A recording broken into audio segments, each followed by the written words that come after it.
Part I. The exterior. The body. Our body is our glory, our hazard, and our care. Martha Graham. We begin with the self, the physical form.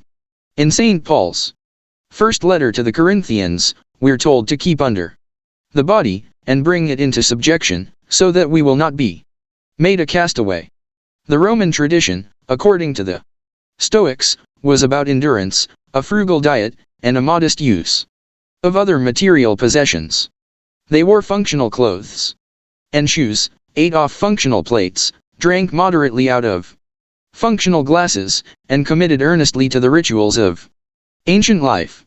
Do we pity this? Or admire its simplicity and dignity? In a world of abundance, each of us must wrestle with our desires, our urges, as well as the timeless battle to strengthen ourselves for the vicissitudes of life. This is not about six-pack abs or the avoidance of all that feels good, but instead about developing the fortitude required for the path we have chosen. It's about being able to go the distance, and steering clear of the blind alleys and mirages along the way. If we don't dominate ourselves physically, who and what does dominate? Outside forces. Laziness. Adversity. Entropy. Atrophy. We do the work, today and always, because it's what we're here for. And we know that while it might seem easy to take it easy and more pleasurable to indulge our pleasure centers, in the long run, it is a far more painful route ruling over the body. He played through fevers and migraines. He played through crippling back pain, pulled muscles, sprained ankles, and once, the day after being hit in the head by an 80-mile-per-hour fastball, he suited up and played in Babe Ruth's hat, because the swelling made it impossible to put on his own. For 2,130 consecutive games, Lou Gehrig played first base for the New York Yankees, a streak of physical stamina that stood for the next 5.5 decades. It was a feat of human endurance, so long immortalized that it's easy to miss how incredible it actually was. The Major League Baseball regular season in those days was 152 games. Gehrig's Yankees went deep in the postseason, nearly every year, reaching the World Series a remarkable 7 times. For 17 years, Gehrig played from April to October, without rest, at the highest level imaginable. In the off-season, players barnstormed and played in exhibition games, sometimes traveling as far away as Japan to do so. During his time with the Yankees, Gehrig played some 350 doubleheaders and traveled at least 200,000 miles across the country, mostly by train and bus. Yet he never missed a game. Not because he was never injured or sick, but because he was an iron horse of a man who refused to quit, who pushed through pain and physical limits that others would have used as an excuse. At some point, Gehrig's hands were x-rayed, and stunned doctors found at least 17 healed fractures. Over the course of his career, he'd broken nearly every one of his fingers, and it not only hadn't slowed him down, but he'd failed to say a word about it. In another sense, he's almost unfairly famous for the streak, which overshadows the stats he accumulated along the way. His career batting average was an unbelievable .340, which he topped only when it counted, hitting .361 in his postseason career. In 2 different World Series, he batted over .500. He hit 495 home runs, including 23 Grand Slams, a record that stood for more than 7 decades. In 1934, he became just the 3rd player ever to win the MLB Triple Crown, leading the league in batting average, home runs, and RBIs, runs batted in. He's 6th all-time with 1,995 RBIs, making him, effectively, one of the greatest teammates in the history of the game. He was a 2-time MVP, 7-time All-Star, 6-time World Series champion, Hall of Famer, and the first player ever to have his number retired. While the streak started in earnest in June 1925, when Gehrig replaced Wally Pipp, a Yankees legend, in reality, his Herculean endurance could be seen at an early age. Born to German immigrants in New York in 1903, Gehrig was the only one of 4 children to survive infancy. He entered the world a whopping 14 pounds, and his mother's German cooking seems to have plumped him up from there. It was the teasing of school kids that first hardened the determination of the young boy, sending him to his father's Turnverein, a German gymnastics club where Gehrig began to develop the powerful lower body that later drove in so many runs. Not naturally coordinated, a boyhood friend once joked that Gehrig's body often behaved as if it were drunk. He wasn't born an athlete. He made himself one. Life as a poor immigrant was not easy. Gehrig's father was a drinker, and a bit of a layabout. It's more than ironic to read of his father's chronic excuses and sick days. This example shamed Gehrig, inspiring him to turn dependability and toughness into non-negotiable assets. In a bit of foreshadowing, he never missed a day of school. Thankfully, his mother not only doted on him, she provided an incredible example of a quiet, indefatigable work ethic as well. She worked as a cook. She worked as a laundress. She worked as a baker. She worked as a cleaning lady, hoping to provide her son a ticket to a better life. But the poverty was always there. No one who went to school with Lou, a classmate recalled, can forget the cold winter days and Lou coming to school wearing a khaki shirt, khaki pants, and heavy brown shoes, but no overcoat, nor any hat. He was a poor boy, a fate no one would choose, but it did shape him. There is a story about Cleanthes, the Stoic philosopher, who, as he walked through Athens on a cold day, had his thin cloak blown open by a gust of wind. Observers were stunned to find he had little else on underneath, despite the frigid temperatures. Slowly, they burst into applause at the sheer endurance of it. So it went with Gehrig, who, even as his Yankees salary made him one of the highest paid athletes in America, was rarely seen in a hat or even a vest in New York winters. Only later, when he married a kind and loving woman, could he be convinced to put on a coat for her sake. Most kids like to play sports. Lou Gehrig saw in the game a higher calling. Baseball was a profession that demanded control of, as well as care for, the body, since it was both the obstacle and the vehicle for success. Gehrig did both. He worked harder than anyone. Fitness was almost a religion to him. One teammate would say of him, "I am a slave to baseball." Gehrig said, "A willing slave, a slave who loved the job and remained forever grateful at just the opportunity to play." This kind of dedication pays dividends. When Gehrig stepped up to the plate, he was communing with something divine.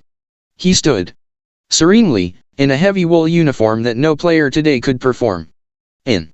He would sway, trading weight between his feet, settling into his batting stance. When he swung at a pitch, it was his enormous legs that did the work, sending the ball off his bat, deep, deep, out of the ballpark. Some batters have a sweet spot. Gehrig could hit anywhere, off anyone. And when he did, he ran. For a guy who was teased for having piano legs, it's pretty remarkable that Gehrig stole home plate more than a dozen times in his career. He wasn't all power. He was speed too. Hustle. Finesse. There were players with more talent, with more personality, with more brilliance, but nobody outworked him, nobody cared more about conditioning, and nobody loved the game more. When you love the work, you don't cheat it or the demands it asks of you. You respect even the most trivial aspects of the pursuit. He never threw his bat, or even flipped it. One of the only times he ever got in trouble with management was when they found out he was playing stickball in the streets of his old neighborhood with local kids. Sometimes even after Yankees games. He just couldn't pass up the opportunity to play. Still, there must have been so many days when he wasn't feeling it. When he wanted to quit. When he doubted himself. When it felt like he could barely move. When he was frustrated and tired of his own high standards. Gehrig was not superhuman. He had the same voice in his head that all of us do. He just cultivated the strength. Made a habit of not listening to it. Because once you start compromising, well, now you're compromised. "I have the will to play," he said. "Baseball is hard work and the strain is tremendous. Sure, it's pleasurable, but it's tough. You'd think that everyone has that will to play, but of course, that's not true. Some of us get by on natural talent, hoping never to be tested. Others are dedicated up to a point, but they'll quit if it gets too hard. That was true then, as it is now, even at the elite level. A manager in Gehrig's time described it as an age of alibis. Everyone was ready with an excuse. There was always a reason why they couldn't give their best, didn't have to hold the line, were showing up to camp less than prepared. As a rookie, Joe DiMaggio once asked Gehrig who he thought was going to pitch for the opposing team, hoping perhaps to hear it was someone easy to hit. "Never worry about that, Joe," Gehrig explained. "Just remember they always save the best for the Yankees." And by extension, he expected every member of the Yankees to bring their best with them too. That was the deal, to whom much is given, much is expected. The obligation of a champion is to act like a champion while working as hard as somebody with something to prove. Gehrig wasn't a drinker. He didn't chase girls or thrills or drive fast cars. He was no good time Charlie, he'd often say. At the same time, he made it clear, "I'm not a preacher and I'm not a saint."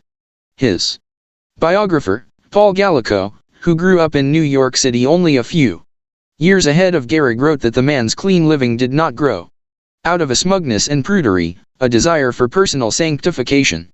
He had a stubborn, pushing ambition. He wanted something. He chose the most sensible and efficient route to getting it. One doesn't take care of the body because to abuse it is a sin, but because if we abuse the temple, we insult our chances of success as much as any god. Gehrig was fully ready to admit that his discipline meant he missed out on a few pleasures. He also knew that those who live the fast or the easy life miss something too. They fail to fully realize their own potential. Discipline isn't deprivation. It brings rewards. Still, Gehrig could have easily gone in a different direction. In the midst of an early career slump while playing in the minor leagues, Gehrig went out one night with some teammates and got so drunk that he was still boozed up at first pitch the next day. Somehow, he didn't just manage to play, but he played better than he had in months. He found, miraculously, that the nerves, the overthinking, had disappeared with a few nips from a bottle between innings. It was a seasoned coach who noticed and sat Gehrig down. He'd seen this before. He knew the short-term benefits of the shortcut. He understood the need for release and for pleasure too. But he explained the long-term costs, and he spelled out the future Gehrig could expect if he didn't develop more sustainable coping mechanisms.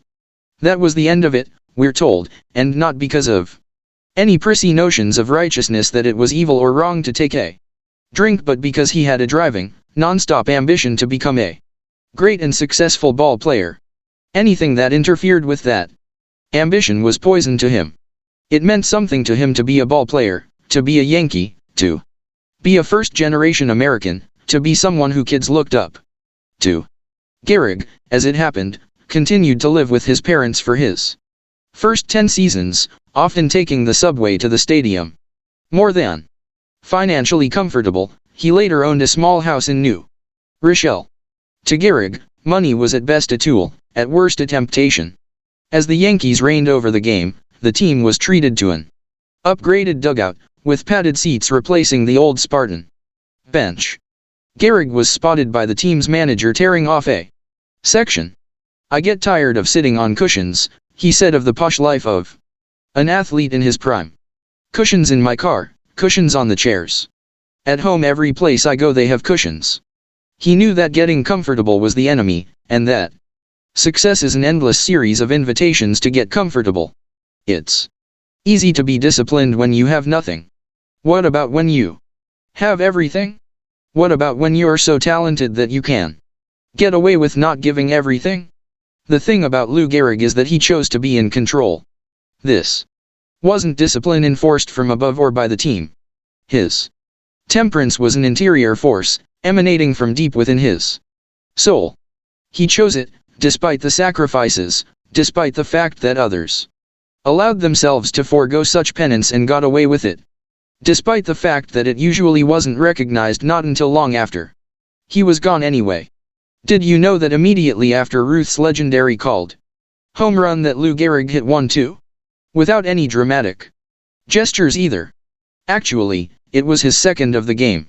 Or that they have the same number of league batting titles? Or that Ruth struck out almost twice as many times as Gehrig? Lou not only kept his body in check in a way that Ruth didn't. Ruth ballooned to 240 pounds, but Gehrig checked his ego too. He was, a reporter would write, unspoiled, without the remotest vestige of ego, vanity or conceit. The team always came first. Before even his own health. Let the headlines go to whomever wanted them. Could he have done otherwise? Yes, but then again, also no. He could never have tolerated it in himself. Even his trainer once complained, in jest, if all ballplayers were like Gehrig, there wouldn't be any job for trainers on ball clubs. Gehrig did his own prep, took care of his own training just as religiously in the off-season as well, and rarely needed rubdowns or rehab. The only thing he asked of the staff was that a stick of gum be put out for him in his locker before a game, too, if they were going into a doubleheader. Gehrig wore his fame lightly, an observer once noted, but took the obligations of it seriously. But sports is more than just muscle and talent. Nobody plays that many games in a row without being a tough son of a bitch. A bad throw from his third baseman forced Gehrig to grab for the ball in the dirt, where he jammed his thumb into the ground. In the dugout, his teammate thought he'd be in for a cursing out. "I think it's broken," was all Gehrig said. "You didn't hear a peep out of Lou," the teammate recounted in amazement. "Never a word of complaint about my rotten throw and what it did to his thumb. And of course, he was back in the lineup the following day. I guess the streak's over," a pitcher joked after knocking Gehrig unconscious with a pitch in June 1934. For 5 terrible minutes, he lay there, unmoving, dead to the world, death being a real possibility in the era before helmets. He was rushed to the hospital, and most expected he'd be out for 2 weeks even if the X-ray for a skull fracture came back negative. Again, he was back in the batter's box the next day. Still, you might have expected a hesitation, a flinch when the next ball came hurtling toward him. That's why pitchers will bean a batter from time to time, because it makes them cautious. The batter's instinct for self-preservation causes them to step back, in a game where a millimeter may make all the difference. Instead, Gehrig leaned in and hit a triple.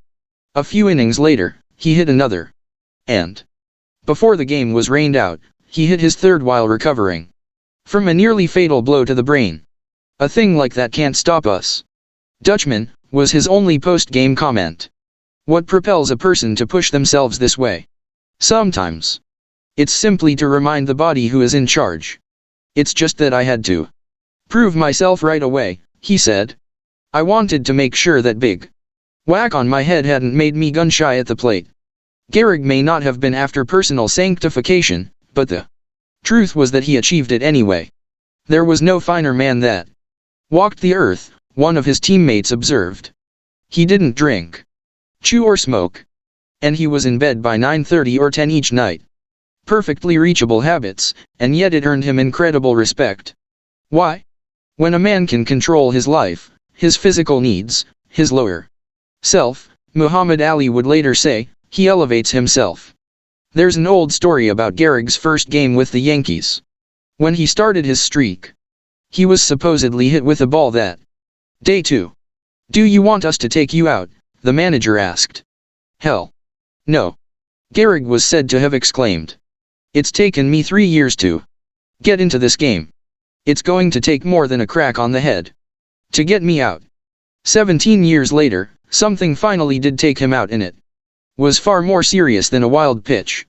For someone who had so long been used to being in control, it must have been bewildering to Gehrig when his body stopped responding as it always had. Slowly, but noticeably, his swing wasn't as fast. He struggled to pull on his mitt. He fell down while putting on a pair of pants. He dragged his feet when he walked. Yet his sheer will kept him together to a degree that few suspected anything was wrong. For a while, he fooled even himself. Just a sample of Gehrig's schedule in August 1938, the Yankees played 36 games in 35 days. 10 games were doubleheaders. In one case, there were 5 consecutive days of them.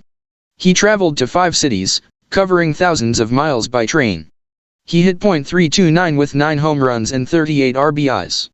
For an athlete to do this without missing a game, without missing an inning, in their mid-30s, is impressive.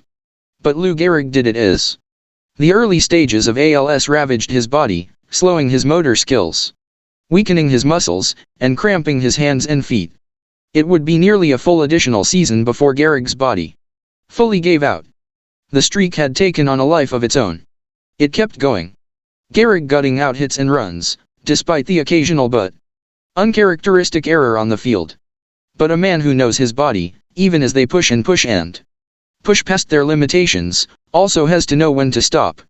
"Joe," he said to the Yankees manager on an ordinary May day in 1939, "I always said that when I felt I couldn't help the team anymore, I would take myself out of the lineup.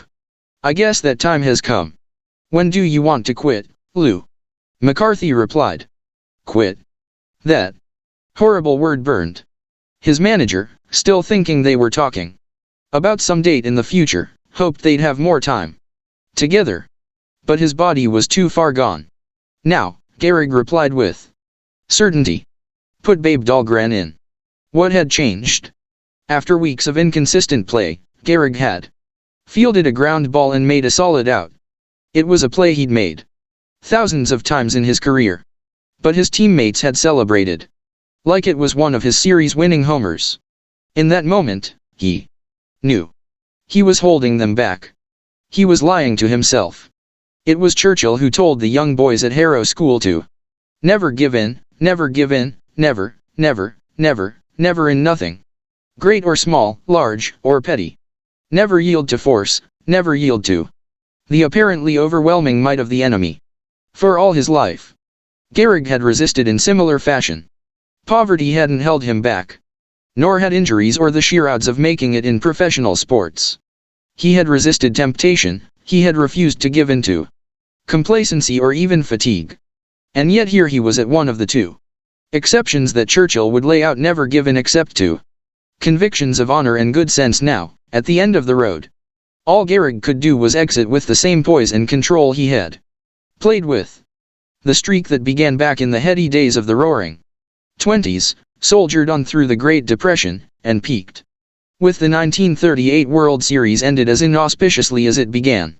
Somebody new was getting their shot at first base. It came as a complete surprise to Dahlgren, his replacement. He was stepping into very big shoes. "Good luck," was all Gehrig could say, as the starting lineup was called over the loudspeakers to some 12,000 people in Detroit. The announcer was just as stunned. For the first time in 2,130 games, Gehrig's name was not to be called. Still, the announcer couldn't help himself. How about a hand for Lou Gehrig, who played 2,130 games in a row before he benched himself today? The crowd, which included a friend of Gehrig's in town on business, the one and only Wally Pipp, whom Gehrig had first replaced 14 years earlier, struggled to register what it meant. Then the crowd broke out in a sustained applause. Gehrig waved and retreated to the dugout. His teammates watched in silence as the Iron Horse broke down and wept. "You have to do your best while you still have a chance. Life is short. You never know when the game, when your body, will be taken away from you. Don't waste it." On July 4, 1939, he entered Yankee Stadium for the final time in uniform. Stripped now of the muscles that had long served him, all that was left was the man himself, his courage and his self-mastery. Yet, it was in another sense, the same old battle against his body as it ever was: the battle against fatigue, the battle to push himself. He tried to beg off speaking, but the crowd chanted, "We want Lou. We want Lou." Struggling to hold himself up, the words he would utter would prove all his point that when we master the lower self, we elevate ourselves to a higher plane. "For the past 2 weeks you have been reading about a bad break," he said as he tried to keep himself together. Yet today I consider myself the luckiest man on the face of the earth. But eventually this luck would run out, as it does for us all. Death came to the erstwhile Iron Man at 10:10 o'clock, the New York Times wrote in 1941. The record book is liberally strewn with his feats at the plate. Yet it was not what was written about him, in the record books or elsewhere, that truly captured his legacy. The funeral lasted just 8 minutes. Looking out over the man's friends and teammates, the priest found a flowery eulogy unnecessary. We need none, the preacher said of the man. Because you all knew him. No tribute was needed, his life, his example, spoke for itself. Like Lou Gehrig, each of us is in a battle with our physical form. First, to master it and bring it to its full potential. Second, as we age or get sick, to arrest its decline, to quite literally wrest the life from it while we can. The body, you must understand, is a metaphor. It's a training ground, a proving ground for the mind and the soul. What are you willing to put up with? What can you do without? What will you put yourself through? What can you produce with it? You say you love what you do. Where's your proof? What kind of streak do you have to show for it? Most of us don't have millions of fans watching, or millions of dollars incentivizing us. We don't have a coach or a trainer monitoring daily progress. There is no fighting weight for our profession. This actually makes our jobs, our lives harder, because we have to be our own manager, our own master. We're responsible for our own conditioning. We have to monitor our own intake, decide our own standards. Good. The truly dedicated are harder on themselves than any outside person could ever be. Temperance is not a particularly sexy word, and hardly the most fun concept, but it can lead to greatness. Temperance, like a tempered sword. Simplicity and modesty. Fortitude and self-control in all things except our determination and toughness. We owe it to ourselves, to our goals, to the game, to keep going. To keep pushing. To stay pure. To be tough. To conquer our bodies before they conquer us. Attack the dawn. It was early, always early, when Toni Morrison awoke to write. In the dark, she would move quietly, making that first cup of coffee. She'd sit at her desk in her small apartment, and as her mind cleared, and the sun rose and the light filled the room, she would write. She did this for years, practicing this secular ritual used not just by writers, but by countless busy and driven people for all time. Writers all devise ways to approach that place where they expect to make the contact, she'd later reflect, where they become the conduit, or where they engage in this mysterious process. For me, light is the signal in the transition. It's not being in the light, it's being there before it arrives.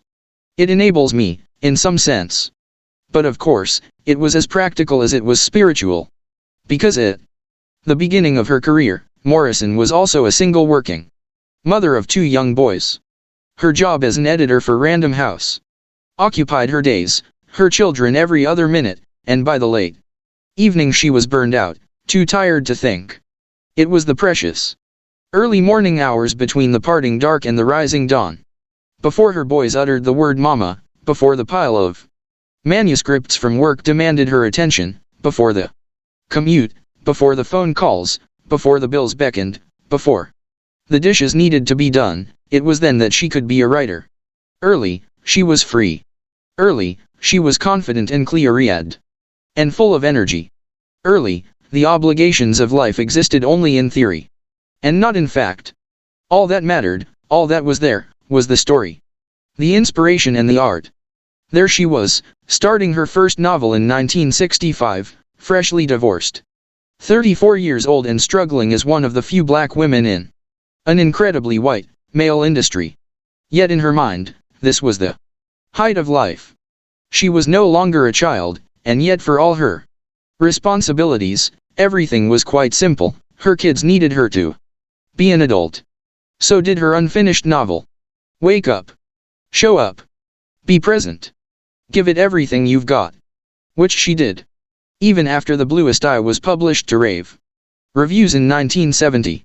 She followed it with 10 more novels, 9 non-fiction works, 5 children's books, 2 plays, and short stories. And she earned herself a National Book Award, a Nobel Prize, and a Presidential Medal. Yet for all the plaudits, she must have been most proud of having done it while being a great mother, a great working mother. Of course, it's not exactly fun to wake up early. Even the people who have reaped a lifetime of benefits from it, still struggle with it. You think you are not a morning person? Nobody is a morning person. Asterisk. But at least in the morning, we are free. Hemingway would talk about how he'd get up early because there was no one to disturb you and it is cool or cold and you come to your work and warm as you write. Morrison found she was just more confident in the morning, before the day had exacted its toll and the mind was fresh. Like most of us, she realized she was just not very bright or very witty or very inventive after the sun goes down. Who can be? After a day of banal conversations, frustrations, mistakes, and exhaustion. Not that it's all about being clever. There's a reason CEOs hit the gym early, they still have willpower then. There's a reason people read and think in the morning, they know they might not get time later.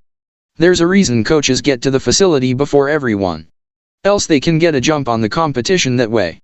Be up and doing while you're fresh, while you can. Grab that hour before daylight. Grab that hour before traffic. Grab it while no one is looking, while everyone else is still asleep. In Marcus Aurelius's Meditations, we hear the most powerful man in the world trying to convince himself to get out of bed at dawn, when the lower part of himself wants desperately to stay. Is this what I was created for? He asks of his reluctance to huddle under the blankets and stay warm. Yes, it is nicer under there. But is that what we were born for? To feel nice? That's how you are going to spend the gift of life, the gift of this present moment that you will never have again?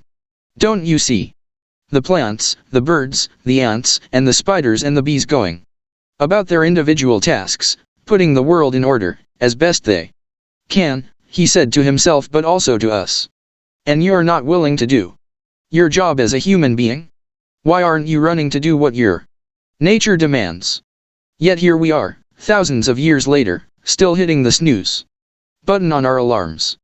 Here we are, wasting the most productive hours of the day, choosing to reject these moments before the interruptions, before the distractions, before the rest of the world gets up and going too.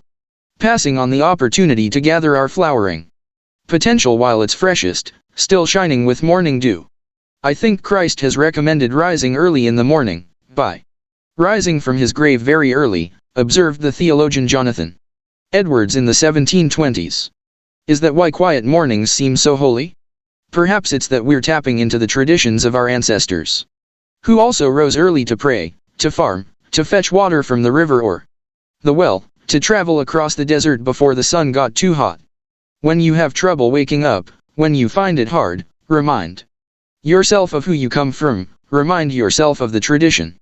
Remind yourself of what is at stake. Think, as Morrison did, of her grandmother, who had more children and an even harder life. Think of Morrison herself, who certainly did not have it easy, and still got up early. Think of how lucky you are. Be glad to be awake, because it's better than the alternative, which we'll all greet one day. Feel the joy of being able to do what you love. Cherish the time. But most of all, use it. The strenuous life is the best life. King George IV was a notorious glutton. His breakfast consisted of 2 pigeons, 3 steaks, a near full bottle of wine, and a glass of brandy. In time, he grew so fat he could no longer sleep. Lying down or the weight of his own chest might asphyxiate him. He had trouble signing documents. He eventually had his attendants make a stamp for his signature to save him even this basic exertion. Still, he managed to father several illegitimate children while generally neglecting the business of being a king. King George was the type of person who apparently believed that he was exempt from the rules of health and humankind.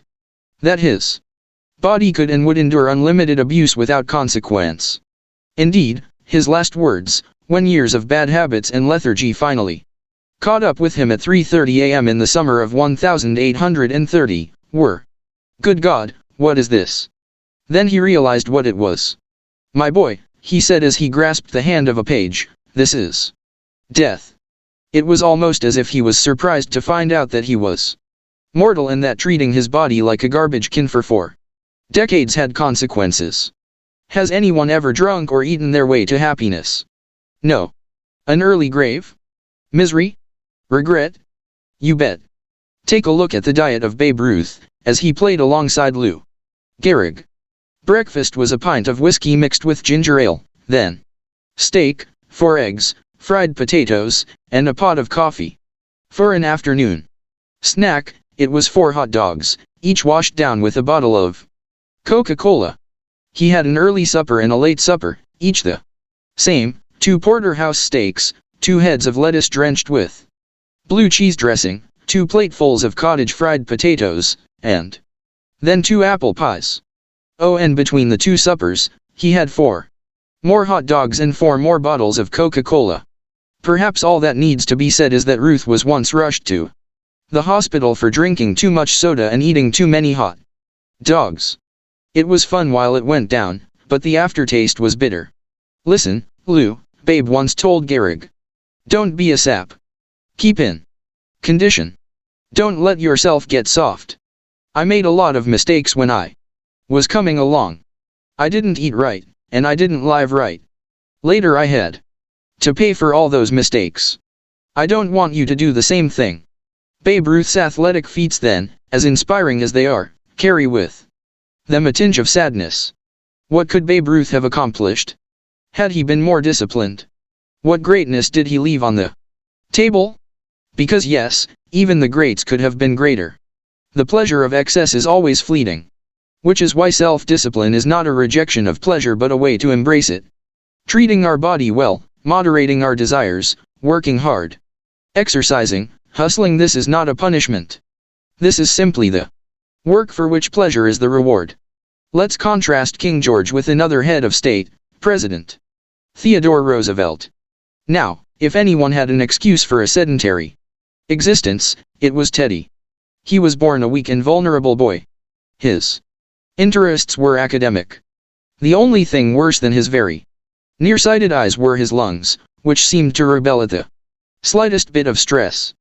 Don't scold me, he once told his father, or I shall have the asthma. And on many nights he did. Crippling, terrifying attacks that nearly killed him. But at his father's patient encouragement, Teddy began working out. Starting at a gym down the street, and then a gym on the family's porch, and later at Harvard, Theodore not only remade his body but remade his life and, in a sense, the world. The strenuous life, he would call it, a life of action, activity, but most of all, of exercise. Walking, rowing, boxing, wrestling, hiking, hunting, horseback riding, football. Roosevelt did it all. There was hardly a day when he was not actively exercising, playing sports, or getting out into nature. Even as president, he was active enough to put much younger people to shame. While in the White House, Roosevelt wrote, I always tried to get a couple of hours exercise in the afternoons. A couple hours a day. As president.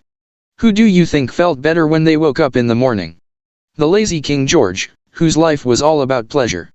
Or the occasionally sore Theodore Roosevelt, who chose the strenuous life playing tennis or talking cold swims in Rock Creek or the Potomac? Even when he was injured, for instance, he lost sight in one eye from a boxing incident while president, he was having the better time. And what do you think Teddy would have thought of our sedentary, digital lives? Or our excuse that we're too busy or too tired? We are meant for more than simply existing. We are here for more than just lying around and seeking pleasure. We have been given incredible gifts by nature. We are an apex predator, a freakishly elite product of millions of years of evolution. How will you choose to spend this bounty? By letting your assets atrophy? This isn't just a personal choice. It affects us all. Nearly half of young Americans are actually ineligible to join the U.S. military for health or fitness reasons. Intemperance is not a joke. Gluttony isn't good. This isn't just an existential issue, but a national security one. If greatness is our aim, if we want to be productive, courageous members of society, we need to take care of our bodies. Not just in the gym, but in the kitchen too. A healthy diet, and not abusing drugs or drink, does much of the heavy lifting. You are a high-end race car. Fuel accordingly. Obviously the philosopher's body should be well prepared for physical activity, the Stoic Musonius Rufus explained, because often the virtues make use of this as a necessary instrument for the affairs of life. We use the training common to both when we discipline ourselves to cold, heat, thirst, hunger, meager rations, hard beds, avoidance of pleasures and patience under suffering. For by these things the body is strengthened and becomes capable of enduring hardship, study, and ready for any task. Life is filled with all sorts of difficulties and challenges. Work will not always go well. But working out is in our control. It is a contained space in which the only potential obstacle is our determination and commitment. Swim. Lift weights. Train in jujitsu. Take long walks. You can choose the means, but the method is a must. You must be active. Get your daily win. Treat the body rigorously, as Seneca tells us, so that it may not be disobedient to the mind. Because as you're building muscle, you're also building willpower. More important, you're building this willpower and strength while most people are not. Don't you think there were moments in the middle of the coal strike of 1902 when Teddy got tired? Don't you think it was exhausting to battle the trusts and their lawyers and their agents in the press? Can you imagine how he felt when that assassin's bullet pierced his chest moments before a speech? Yeah, he wanted to quit. Yeah, he knew he was approaching his limits. Yeah, he knew that he could do less, that other leaders certainly felt obligated to do less. But he would never have accepted that in himself. He kept going. He had experience with this. He knew that little voice in his head, the voice of fatigue and weakness, did not always need to be heeded. He had trained for this. He knew what he was capable of. He had made his body, and now he could make it do what needed to be done. Quit being a slave. He had landed at Normandy. He had beaten the Nazis and occupied Germany. He had published his memoirs and made a fortune. In 1949, all that was left was to conquer himself. So after a lifetime of battles, in a lifetime of battles of will, Dwight Eisenhower gave himself the order: quit smoking. And just like that, he went to battle with a 38-year habit. In the scope of his life, this may not seem like much, but every addict knows that it can be harder to conquer an inner demon than any external enemy. Few figures in public life have had Dwight D. Eisenhower's willpower, the biographer Gene Edward Smith wrote. A lifetime smoker of 3 to 4 packs of cigarettes a day, Eisenhower quit cold turkey and never touched a cigarette again. The only way to stop is to stop, he would tell an aide, and I stopped. No one made him, no one could have, but he saw it as his duty to enforce it on himself. It would add years to his life. And by protecting and mastering his body, it allowed him to be of service to the world, first leading NATO and then assuming the American presidency, in a fraught intense period. But what about you? What are you hooked on? What do you have trouble doing without? On an ordinary afternoon in 1949, the same year Eisenhower quit smoking, the physicist Richard Feynman was going about his business when he felt the pull to have a drink. Not an intense craving by any means, but it was a disconcerting desire for alcohol, completely divorced from the pleasure one earns as a reward for hard work. On the spot, Feynman gave up drinking right then and there. Nothing, he felt, should have that kind of power over him. He wanted to quit before he got to that place where we kick ourselves, as the lyrics go. Never again is what you swore the time before. At the core of this idea of self-mastery is an instinctive reaction against anything that masters us. Who can be free when they have lost, as one addiction specialist put it, the freedom to abstain? We say that we're after autonomy, and yet we willingly hand ourselves over to habits that tell us more of me is all you need. That tell us we'll be unhappy, hungry, lonely, in pain, weak, without them. How pathetic is that?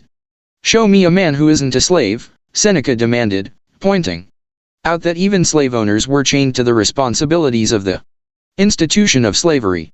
One is a slave to sex, another to money, another to ambition, all are slaves to hope or fear. The first step, he said, was to pull yourself out of the ignorance of your dependency, whatever it happens to be. Then you need to get clean. From your mistress, from your addiction to work, from your lust for power, whatever. In the modern era, we might be hooked on cigarettes or soda, likes on social media, or watching cable news. It doesn't matter whether it's socially acceptable or not, what matters is whether it's good for you. Eisenhower's habit was killing him, as so many of ours are too slowly, imperceptibly. But even if they weren't, even if they were harmless, why should we take orders from our belly or our crotches or the device that seems almost physically connected to us at this point? The body can't be in charge. Neither can the habit. We must be the boss. In some ways, the habit itself is less important than what we're really quitting, which is dependency. What the Buddhists call tanha. The thirst. The craving. Maybe with time you can go back to recreational usage of whatever it is, yet even to do that, you're first going to have to quit the habituation. It's not the sex or the likes, or the drink. It's the need. And it's this need that is the source of suffering. Whether it's Amy Winehouse destroyed by drugs or Tiger Woods undone by his mistresses, the world grieves the many talented hosts destroyed by the parasite within them, the one that needed to be fed. And fed but was never full. The cost is not just personal but shared by us all, in symphonies never written, feats never accomplished, in good never done, the potential of an ordinary day never fulfilled. Slavery, we have to remember, was a deeply inefficient and inferior economic system, on top of its misery and cruelty. Why would you choose to be one? Especially to something that increasingly feels less good to do? Here is an illuminating test: if it was invented today, would you start it? If alcohol was introduced to you now, for the first time, with all its determinants and risks known, would you still take a drink? Knowing how much time you spend on it now, would you still download that app if it launched today? If you knew the promotion and the success would leave you divorced and unhappy despite your riches, would you still have set out for it all those years ago? But just because you started, doesn't mean you have to continue. The fact that you didn't know then doesn't change the fact that you're choosing it now. Everyone has coping mechanisms, things that take the edge off, but soon enough, in enough quantities, they end up dulling our edge altogether. These things might comfort us, but they are not our friends. That's what Lou Gehrig's coach was trying to tell him when he caught Lou taking a nip before games for his nerves. You're not going to like where this road ends, he was saying. And it always seems to end in the same place. Whatever the bad habit is, whatever seems to be ruling your life, socially acceptable or not, you have to quit. Whether it's cold turkey or with help, you've got to get off the stuff, whatever it is. Everyone, no matter how powerful, has some bad habit they're wrestling with, but also that it's never too late to come back and beat it. Eisenhower was 58 years old. His habit itself was nearly middle-aged. That doesn't matter. What counts is what we do about it today. That we choose to stop being a slave. Avoid the superfluous. Cato the Elder never wore a garment that cost more than a few dollars. He drank the same wine as his slaves, with whom he regularly worked alongside in the fields. He bought his food in the public markets. He rejected the expensive trappings of high society. Nothing is cheap, he said, if it is superfluous. If he didn't need it, he didn't buy it. If he didn't care about it, he didn't care if everyone else did. But the point of this frugality was not deprivation, it was independence. Cato lived in a modest home, inspired by one of his heroes, Manius Curius. At the height of the great conqueror's powers, some men were sent to bribe Curius, but found him in his kitchen boiling turnips. In an instant, they knew their mission was futile. A man satisfied with so little could never be tempted. When we desire more than we need, we make ourselves vulnerable. When we overextend ourselves, when we chase, we are not self-sufficient. This is why Cato declined expensive gifts, why he did his political work for no pay, why he traveled with few servants, and kept things simple. A Spartan king was once asked what the Spartans got from their Spartan habits. Freedom is what we reap from this way of life, he told him. The boxer Reuben Carter survived some 19 years of wrongful imprisonment. How? It wasn't his wealth that got him through but the opposite.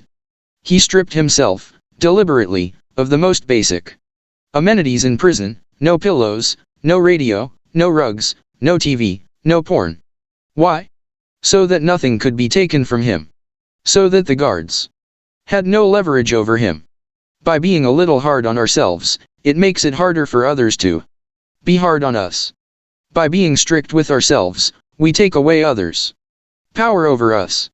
A person who lives below their means has far more latitude than a person who can't. That's why Michelangelo, the artist, didn't live as austerely as Cato, but he avoided the gifts dangled by his wealthy patrons. He didn't want to owe anyone. Real wealth, he understood, was autonomy. It can seem like the life of a Cato or a Michelangelo is difficult, but in many ways, it's easier. Less to worry about. Fewer rings to kiss. Nothing to envy or fear the envious will take from you. Remember, no one is having less fun than an overextended, overcommitted person with debtors at their door or a high-paying job they can't afford to lose. No one is less free than the person trapped on the treadmill moving faster and faster and faster but going nowhere. I would die without my insert luxury item, we'll say in jest. How can anybody live like this? We'll ask not so rhetorically. The answer? They're stronger than you. The more a man is, the editor Maxwell Perkins had inscribed on his mantle, the less he wants. When you strip away the unnecessary and the excessive, what's left is you. What's left is what's important. How do you know if something is superfluous? Well, one indication can be how hard other people are pushing it on you. The insecure constantly pressure us to be like them.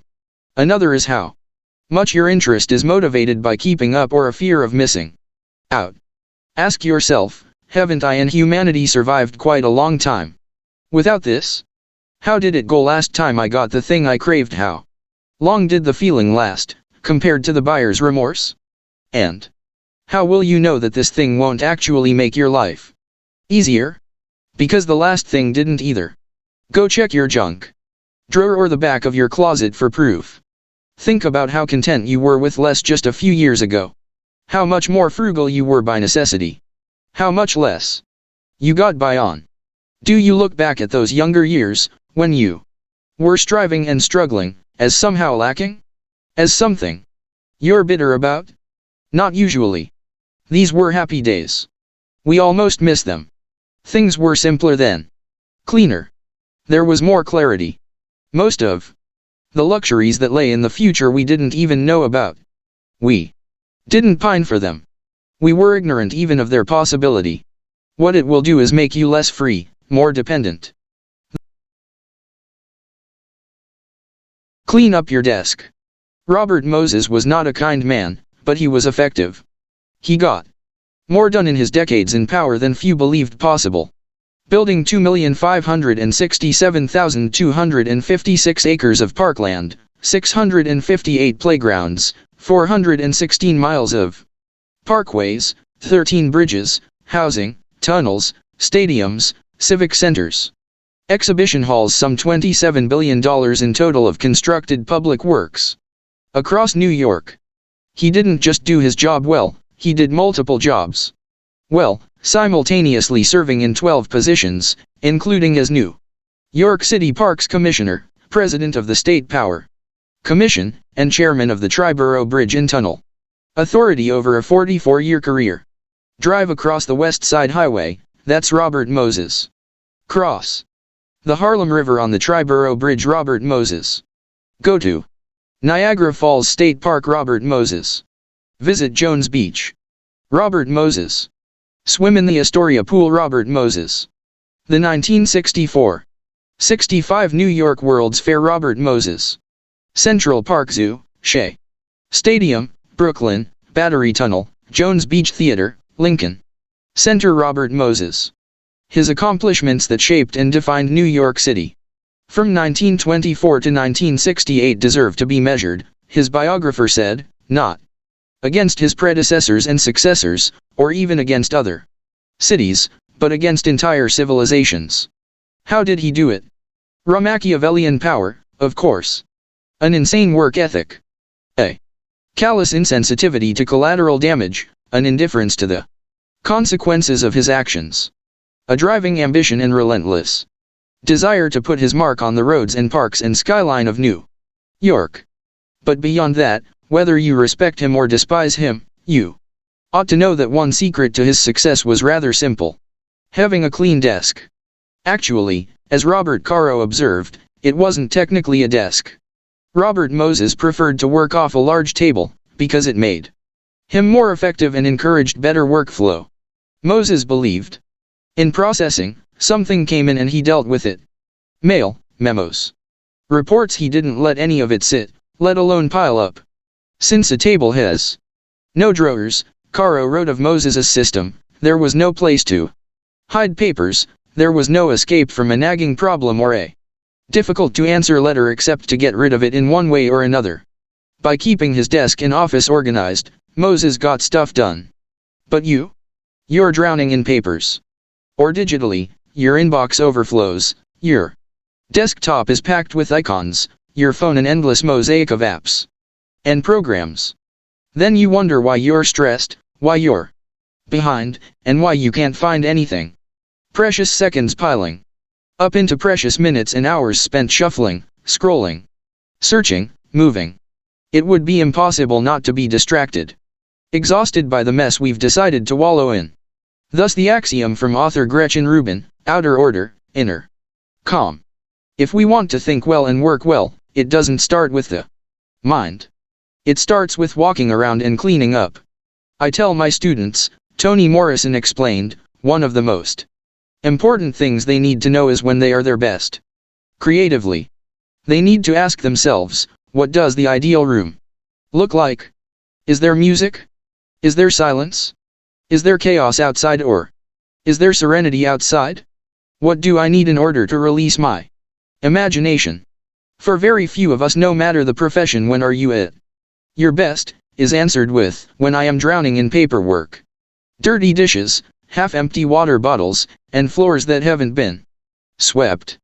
The session in the weight room goes better when the weights are stacked and the dumbbells are in the right place. The craftsman is safer when the workshop is tidy. The team plays better when the locker room is kept up.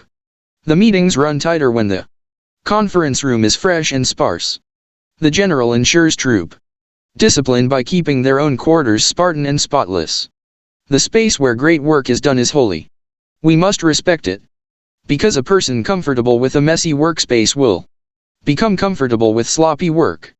A person who doesn't eliminate noise will miss the messages from the muses. A person who puts up with needless friction will eventually be worn down. Of course, this is less about spit and polish than it is about orderliness, or kosmiotes, as the Stoics called it. Chefs speak of mice and place prepping and organizing everything you need before setting down and getting down to work. Nothing spilling out onto anything else. Nothing random.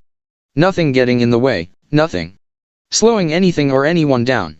Imagine what you could get done if you had the discipline to proactively put everything in order first. If you committed to orderliness and enforced it on yourself. Don't think of that as another obligation, another thing to worry about. Because in practice, it will free you.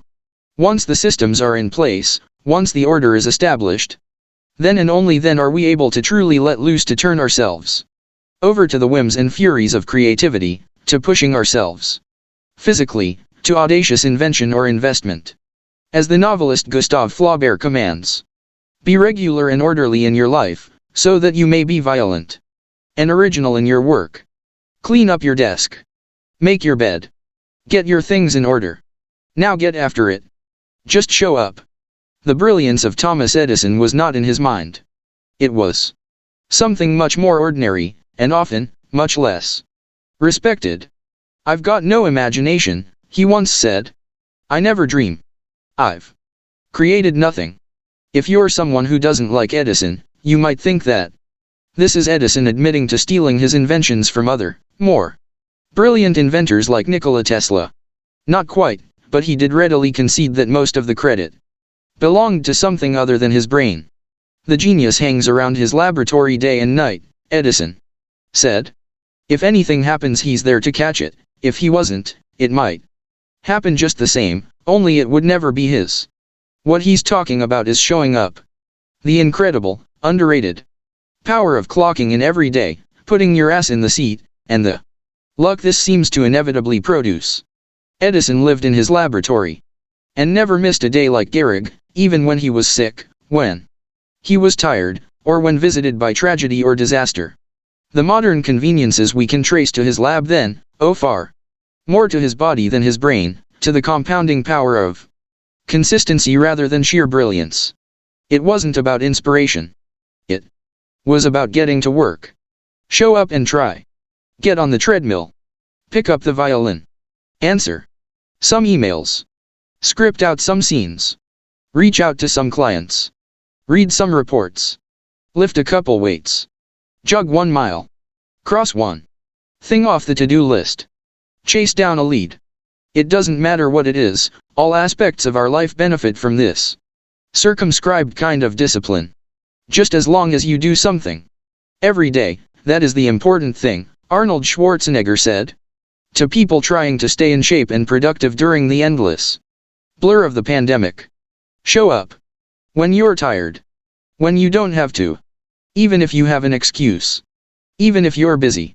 Even if you won't get recognized for it. Even if it's been kicking your ass lately. Once something is done, you can build on it. Once you get started, momentum can grow. When you show up, you can get lucky. Is this still hard? Yes. But the good news is that because it's hard, most people don't do it. They don't show up. They can't even do one tiny thing a day. So yes, you're alone, out there on the track in the rain. You're the only one responding on Christmas. But having the lead is, by definition, a little lonely. This is also why it's quiet in the morning. You have the opportunities all to yourself. Don't worry about setting any records, just report for duty. No excuses. And here's the irony, this is also a way to break records. Consistency is a superpower. Day-to-day willpower is incredibly rare. Lou Gehrig was a solid position player and a good hitter. But his success really was rooted in the fact that he didn't miss many days of work. It's quite likely that had he continued at his normal pace and not been stricken with ALS, that he would have put up career numbers that surpassed Babe Ruth's. Gehrig wasn't just able to show up despite injuries and fatigue. He also had to push through ennui, doubt, and just plain not feeling it. He had slumps, like we all do, but he also understood what they meant. As a minor leaguer, he had struggled at the plate and thought about quitting. The Yankees' owner sent down a scout to walk Gehrig through the very basic math of a batting average. A good hitter hits .300, and hitting .350 is terrific. Hitting .400 is almost unheard of. What does that translate to? Missing on 6 tries out of 10. A hitter can also go days, weeks, without touching the ball. That's what the scout told him. The most important thing a young ball player can learn is that he can't be good every day. You don't have to always be amazing. You do always have to show up. What matters is sticking around for the next at-bat. The ability to do that, coupled with the ability to endure what John Steinbeck called dawdly days while writing East of Eden, those days when everything seems out of whack, when you're just not feeling it, when the distractions won't stop, is the first step to greatness. Literally. You cannot be great without the self-discipline to do that. One thing a day adds up. Each day adds up. But the numbers are only interesting if they accumulate in large quantities. Sweat the small stuff. Even though they were some of the best recruits in the nation. Even though they'd been doing this nearly every day of their lives, Coach John Wooden started his very first team meeting at the beginning of each UCLA season with a simple exercise. "Men," he said, "this is how you put your shoes and socks on." This, certainly, was not what they expected. Not the kind of instruction they thought they'd get from one of the winningest coaches in the history of sports. But it was actually exactly what they needed, and as they eventually came to understand, the real secret to success both on the court and in life.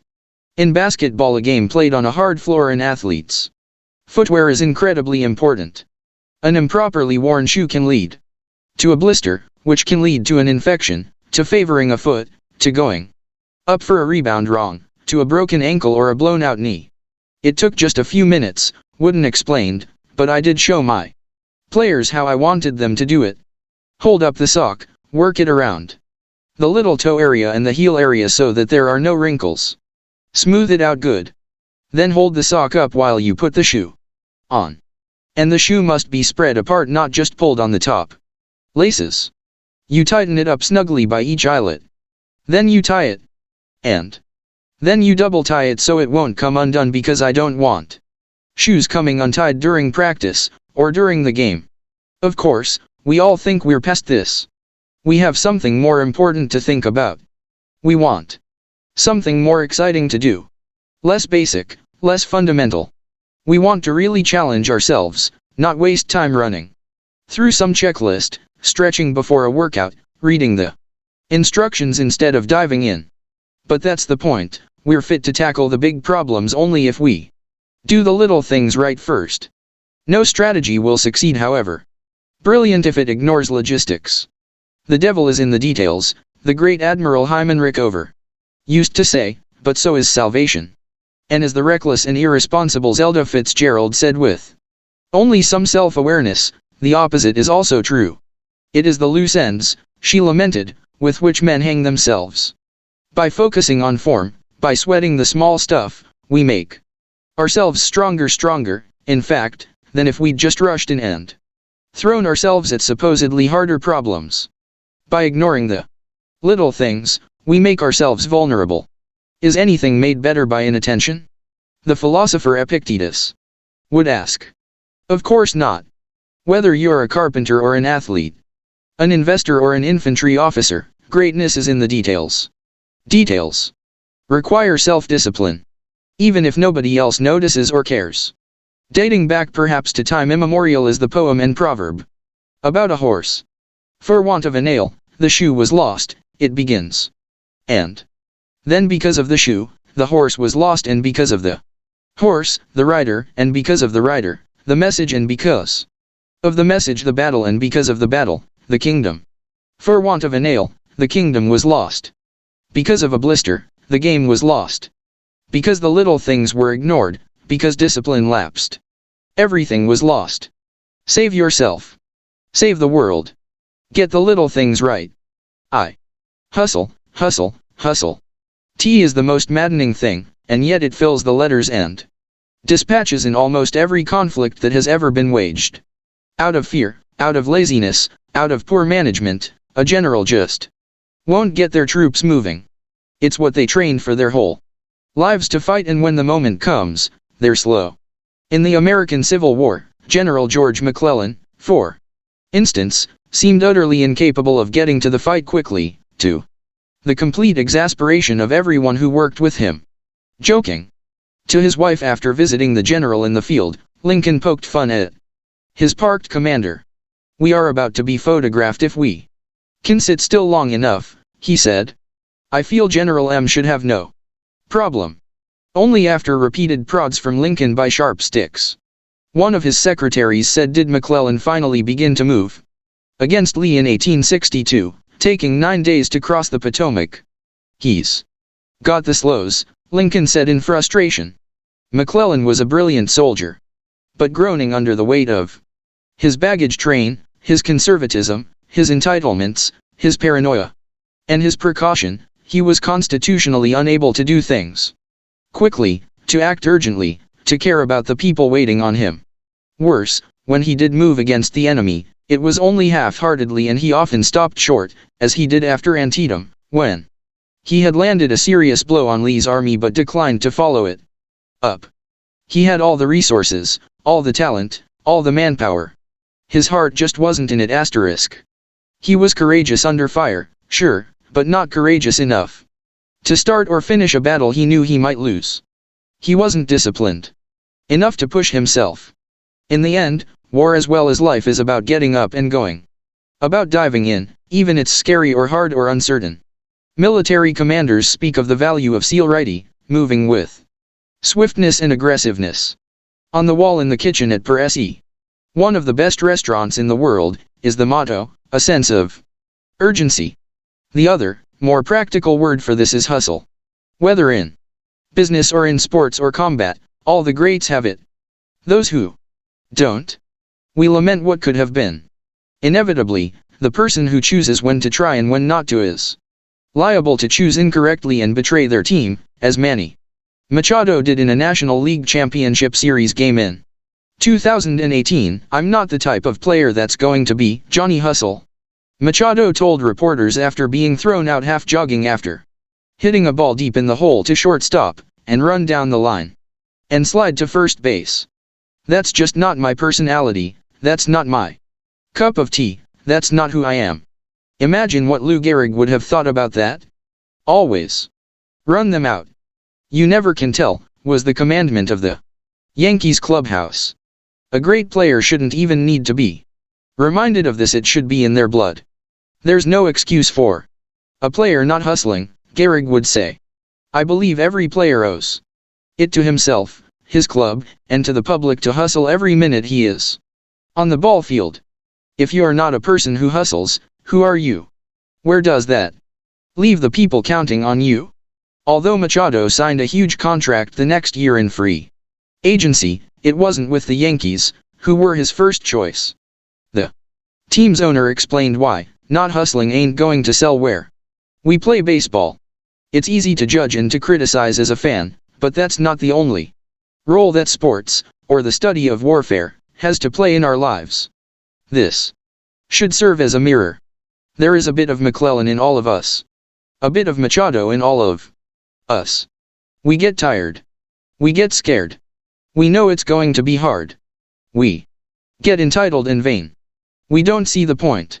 We don't want to look foolish. We have to push through that. You may lose battles," Napoleon said, "but never lose a minute to sloth. Few of us hustle as much as we could. Are you someone whom colleagues and clients can count on to be there when they need you? Or will they have to prod? Will they have to beg? Will they have to repeat, again and again, the urgency of the situation? And what will it say about you if they do? So let's push ourselves to be better, to get after it. Hustle because we care. Because we care about the game. Because we care about the cause. We hustle because you never know when it will make a difference, when someone might be watching, when it might be our last try, when the slows might cost us everything. We should always run them out. Run, period. Because it's who we are. Slow down to go faster." Octavian was just 18 years old when he was named Julius Caesar's heir. At 19, at the Forum to Rome's elite, while motioning to his adoptive father's statue, he swore he would match him accomplishment for accomplishment. This was a young man going places in a hurry, as the expression goes. And yet, he did not become the famed Augustus, or the venerable, by moving quickly. Not like you'd think anyway. His rise from pretender to the throne was, in fact, a remarkably methodical and patient one, advised as he was by two great Stoic teachers, Athenodorus and Aristodemus. He spent 10 years sharing power with Mark Antony. He spent nearly 5 years as Princeps Senatus, leader of the Senate. Then finally, in 27 BC, he declared himself Augustus Caesar. A dazzling rise that, unlike most of his predecessors and successors, actually stuck. Because it was in accordance with his favorite saying, festina lente. That is, to make haste slowly. As we learn from the historian Suetonius, he thought nothing less becoming in a well-trained leader than haste and rashness. Suetonius wrote, and, accordingly, favorite sayings of his were, more haste, less speed, better a safe commander than a bold, and that is done quickly enough which is done well enough. Yes, it's important to hustle. We can't tarry or delay or develop a case of the slows. Yes, we must run with swiftness. At the same time, our path also requires disciplined pacing. The person who rushes, the person who puts efficiency over efficacy, who ignores the small stuff is, in the end, not very efficient. When Octavian took over Rome, it was a city of bricks. He was proud, he said, to leave it a grand empire of marble. It took time, it took getting a lot of small things right, but it was worth it. It's easy to go fast. It is not always best. They like to say in the military that slow is smooth and smooth is fast. Do it right and it goes quickly. Try to go too quickly and it won't go right. How do you balance hustle with festina lente? Perhaps it's best embodied in a different Civil War general. General George Thomas. Thomas was hardly known for his speed.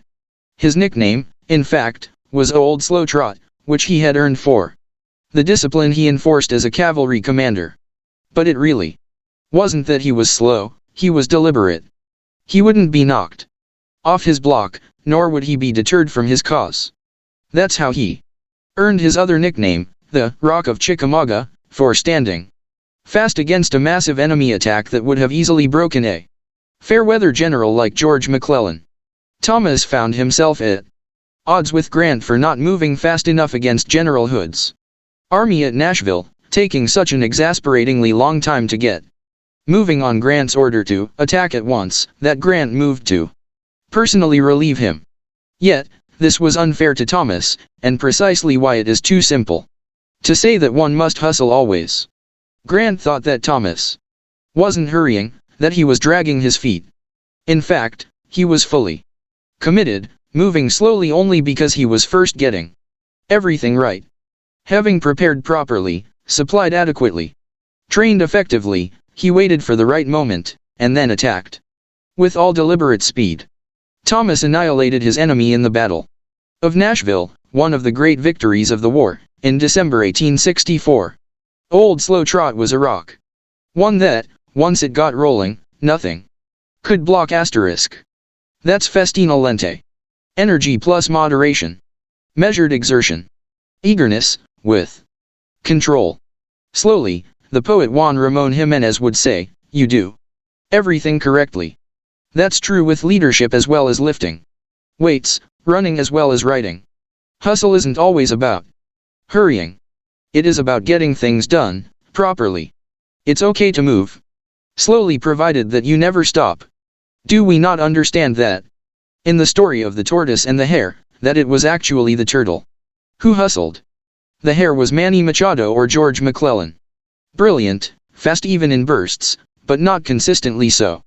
Doing things badly, Jimenez would say to critics or editors or even impatient readers, does not give you the right to demand haste from the person who does them well. And so we must have this attitude not only toward other people, our boss, the audience, the suppliers who want us to rush, but also the part of ourselves that so loves doing, that we just wanted to get started before we were ready. The part of us that loves the fight, that loves the action, that wants to get straight to the work. Of course, having this impulse is better than not having it, but if it is not properly managed, it will turn from an asset to a liability. Practice. Then practice more. It is said that the master swordsman Nakayama Hakudo would practice drawing his sword some 2,000 times a day. At the Hayashizaki Temple, in one marathon of endurance training, he was recorded drawing his sword 10,000 times in a single 24-hour period. We can imagine the sheer speed required to do this and also the deliberateness to do so many reps in so little time.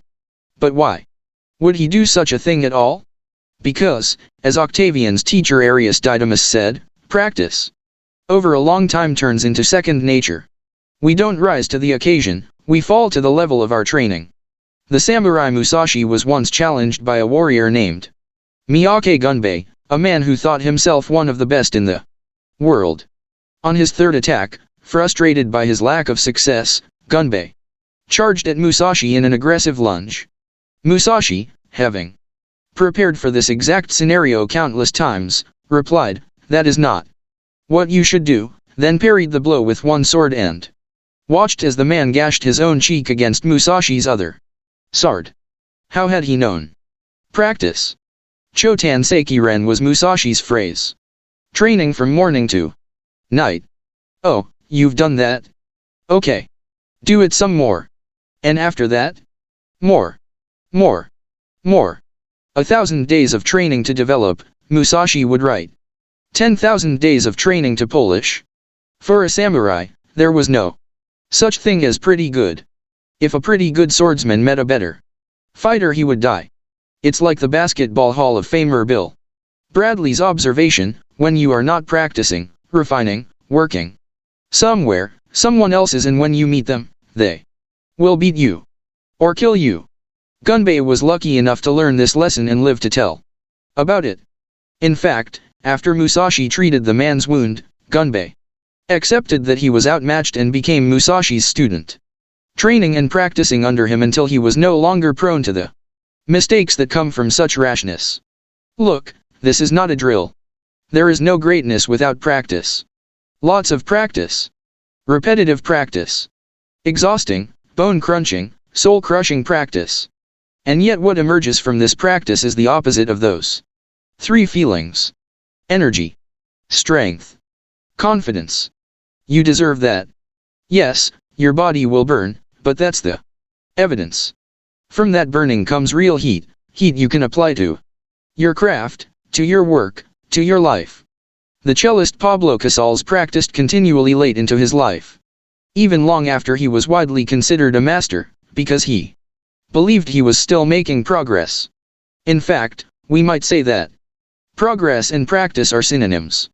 You can't have the former without the latter, and the latter is worthless without the former. Drawing the sword from the scabbard. Thrusting. Blocking. To build up your stamina for those skills, you lift weights, you do conditioning. To put it all together, you spar. It's the same with music. You can jam with other talented musicians, you can put all those sessions together to learn new songs. But before all that, as Casals did, you can simply practice your scales in your bedroom for hours upon hours. What are those scales for you? You better know, and you better be doing them. No matter what you do, practice will make you better. Florence Nightingale wanted young nurses to understand that nursing was an art that required as hard a preparation as any painter or sculptor's work. Churchill spent many evenings practicing his impromptu performances. Only you know what it will look like to train in your art like a samurai, an Olympic athlete, a master in pursuit of excellence. Only you will know what you need to practice from morning until night. What to repeat 10,000 times. It won't be easy, but in that burden is also freedom and confidence. The pleasure of the flow state. The rhythm of second nature. The quiet calmness of knowing that, from the practice, you'll know exactly what to do when it counts, the pride and the dependability of doing it too. Just work. It is said that no profile of the writer Joyce Carol Oates can begin without mentioning how many books she's published. But this has been true since at least the 70s, and she has not stopped publishing. Her first book, With Shuddering Fall, was released in 1964. By the 1980s, she was up to 19 books. By the 90s, 27. In the first decade of the 2000s, she released 10 more books. In the following decade, 11 more. In that time, she also published nearly a dozen more novels under pseudonyms, 45 short story collections, 12 poetry collections, 11 novellas, 9 plays, 6 young adult novels, and 4 children's books. Even into her 80s. She is still working. How many words must that be in total? 15 million? 20 million? But that's what the greats do. They don't just show up, they do more than practice, they do the work. Her peers, often more famous and male, attended fancy parties. They had scandalous affairs. They cultivated their literary personas. They despaired over writer's block. They nursed addictions. Joyce Carol Oates worked and taught. Taught and worked. She published. I come from a part of the world where people did work rather than just talk about it, she said. And so if you feel that you just can't write, or you're too tired, or this, that, and the other, just stop thinking about it and go and work. Which is what Oates has done, nearly every day thus far of her 58-year career. Grinding down pencils and pens as she wrote. First drafts longhand, wearing through typewriters and then laptops. As she polished her manuscripts. In ancient Greece, there was not only a word to describe this kind of ceaseless work ethic Philipponia, there were even awards for it. It's this love of toil, of the process that defined someone like Lou Gehrig. It was the reporter Dan Daniel, who asked Gehrig in 1933 whether he had any idea how many games he'd played in a row. Gehrig guessed several hundred. In fact, it was already more than double that. The same is likely true for Oates. If asked how many books she'd written, she'd probably undercount. That isn't how she thinks. She thinks about the work, el trabajo gustoso, as one writer put it, the pleasurable work, not what has come out the other side. I have always lived a very conventional life of moderation, she explained, absolutely regular hours, nothing exotic, no need, even, to organize my time. We each have a 24-hour day, which is more than enough time to do what we must do. Today, we're more apt to talk about work than lose ourselves in it. We like to make a big show of it on social media. We spend a lot of money acquiring the right tools or setting up a fancy office. Getting down to it every day? That sounds like torture. Sometimes it is torture. There are days when the words don't come easy. There are days when the vulnerability makes you ache. There are the days when, especially in Oates's case since she writes longhand, that your fingers ache and your eyes blur. But she wouldn't have it any other way. If you do it right, it's also torture not to do it. The sled dog gets anxious if it doesn't get to wear its harness. The horse wants to go out and trot. The bee dies if cut off from the hive. When you find what you're meant to do, you do it. The dancer Martha Graham would tell a story about her vaudeville days, when she was followed by a bird act. When the music went on, the white cockatoos, trained by years of reinforcement and ritual, would become almost hysterical with excitement, clawing and beating at the cage until it was time for them to go on stage and perform. Birds, damn it, birds, she would later yell at students who didn't give their full commitment. Birds can't want it more than you can. Some ask, what is the reward for all this labor? They are incorrect if they think it's awards and fame and weeks on the bestseller list. Others want a guarantee, if I put in my 10,000 hours, then I'll get the job? Then I'll be able to go pro? Then I'll be rich? No, that's not how this goes. Always and forever, the reward is the work. It is a joy itself. It is torture and also heaven sweaty, wonderful salvation. And that's how you manage to do prodigious amounts of it, not grudgingly, but lovingly. Asterisk. I'm not conscious of working, especially hard, or of working at all, Oates said. Writing and teaching have always been, for me, so richly rewarding that I don't think of them as work in the usual sense of the word. We don't get anywhere in this life without work. But we can get somewhere magical when we do the kind of work that doesn't even feel like work. When we follow the excitement that gets us into the harness, that gets us out in the fields, when we follow the urge to get moving and get at it. Decide who you want to be, the Stoics command us, and then do that work. Will we be recognized for it? Maybe, but that will be extra. Dress for success. Angela Merkel grew up in East Germany before the fall of communism. Basic luxuries were not available. Informers made it clear that it was best not to stand out for anything, especially for how one dressed. In 1990, she entered politics, emerging from behind the Berlin Wall and the insular world of academia, where she had worked for many years as a quantum chemist. Suddenly, all sorts of attention was paid to how she looked, much to Merkel's surprise. When one political advisor attempted to encourage her to improve her style, Merkel was mortified. In Eastern Bloc countries, one simply did not do such things. Yet, a politician must do such things. Especially, as the double standard dictates, a female politician. A reporter once inquired why Merkel was so often seen in the same pantsuit. Don't you have anything else? I am a civil servant. Merkel replied, not a model. Yet she is also savvy enough to refer to politics as a show. And she has decided to put on an unusual one. She dresses plainly. She ignores trendy or expensive designers. She favors comfortable shoes. She kept her boxy haircut. She showed up at the office or on television most days, just as God made her. No makeup, ready to work. It's a simple look but always professional. Always proper. There's a joke that both critics and fans of Merkel like to tell. What does Merkel do with her old clothes? She wears them. People noticed her appearance, so she used it to make a statement about modesty and authenticity. Some people get caught up in the game, some people think it is beneath them. Merkel just figured out how to play it in her own sober and authentic way. The Stoics rejected the idea popularized by the Cynics that the philosopher had to reject the standards and fashions of society. While the Cynics went around in rags, the Stoics dressed like normal people. It was whether what was on the inside was different that mattered. Still, they abstained from needless luxury or silly fads. Muso News.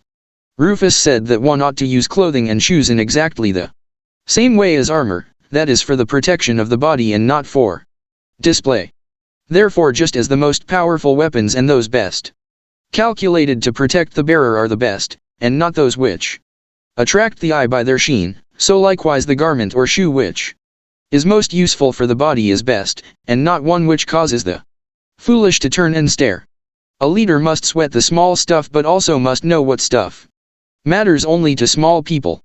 How we dress and style ourselves is one of those tricky edge cases that make temperance difficult to pinpoint. A person who is sloppy and slovenly can hardly be said to be particularly self-disciplined. But on the other hand, those who value the superficial sharp creases, brand names, or the fanciest new styles over the substantive are equally off track. Maybe that's why Steve Jobs picked out one comfortable sweater and a brand of jeans and stuck with them all his life. They weren't cheap. They fit well. They worked in every situation. They were timelessly in style, and then he never thought about them again. General Zachary Taylor hated wearing a uniform and disliked displaying his rank or honors, which were considerable. Yet when he met with Commodore David Conner on the Rio Grande during the Mexican-American War, Taylor dressed up to make his guest more comfortable, as full dress was more expected for naval officers. Meanwhile, Commodore Conner, in a gesture of respect to his peers' humble style, came in civilian dress. All of which is to say that every situation, every person may require a different approach. Most of the time we're not in the field. Sometimes we're at a job interview, or appearing on camera, or meeting someone important.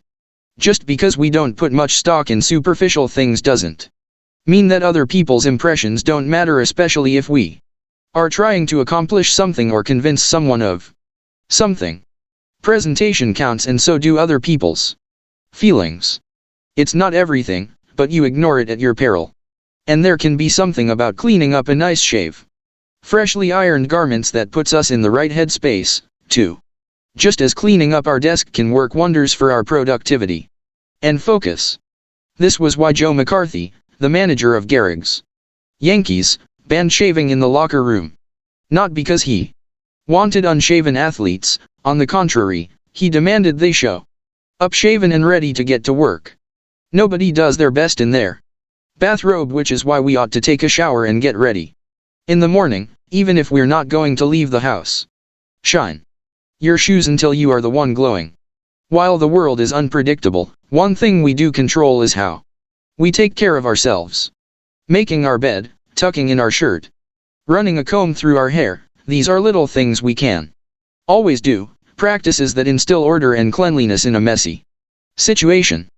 POWs and Holocaust survivors have spoken about how they tried to find ways to keep clean and maintain little parts of their appearance, even amid the filth and horror of their circumstances. No one would accuse them of vanity for doing this. Instead, we understand it as a courageous assertion of the dignity their captors desired to steal from them. Sweat the small stuff, but don't be superficial. Welcome to temperance. It's a balance of opposites, by definition.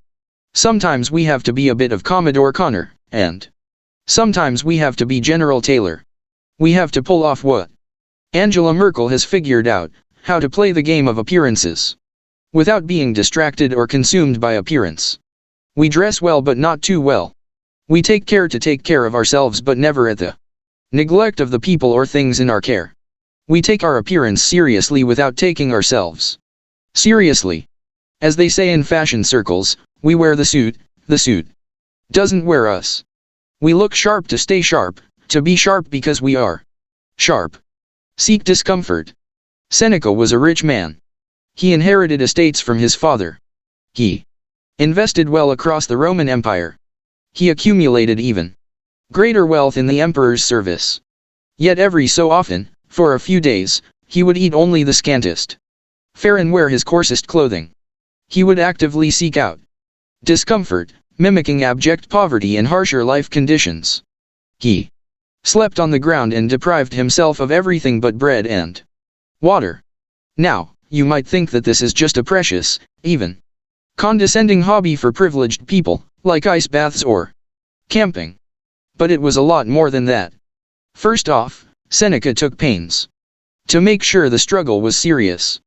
The palate must be a real one. He wrote to a friend advising him to try this voluntary discomfort, and the same applies to your smock, and your bread must be hard and grimy. Endure all this for 3 or 4 days a day. Time, sometimes more, so it is a genuine trial and not an amusement. The point was not bragging rights or moral purity. Seneca knew that the vast majority of his fellow citizens lived quietly and without complaint in exactly the circumstances he was voluntarily experiencing. In fact, this was the point. He wanted to make it clear to himself that that was perfectly possible and normal to endure. By getting up close and personal with what so many of his wealthy friends dreaded, what made them risk-averse and anxious, Seneca could say to himself, "Is this what you feared?" More than once, this practice came in handy for Seneca indeed. Eventually it saved his life. As Nero went insane, Seneca made his move to leave, casually offering the entirety of his fortune for his freedom. Nero was shocked. Who could give it all up? Who could value honor more than money? Incensed, Nero would later attempt to poison Seneca at his country retreat, but was unsuccessful, we're told, because the man's meager diet of berries and water made it impossible. But most of us spend our lives building up walls between us and anything unpleasant, not understanding how dependent this makes us. The whole point of success, we feel, is to never have to struggle, to have not only what we need but everything we want on demand: hot water, nice clothes, food of the finest ingredients, cooked by the best restaurants, delivered to our door in minutes, at the slightest pang of hunger. This is perfectly fine to enjoy in moderation. Why shouldn't life generally be comfortable? Still, we must understand that the modern world is conspiring against us, working to degrade our ability to endure even the slightest difficulty. It spoils us and sets us up for failure or slavery. We take the easy way, because it's there. Who would possibly choose to be cold? What's the point of being hot if you can turn on the AC?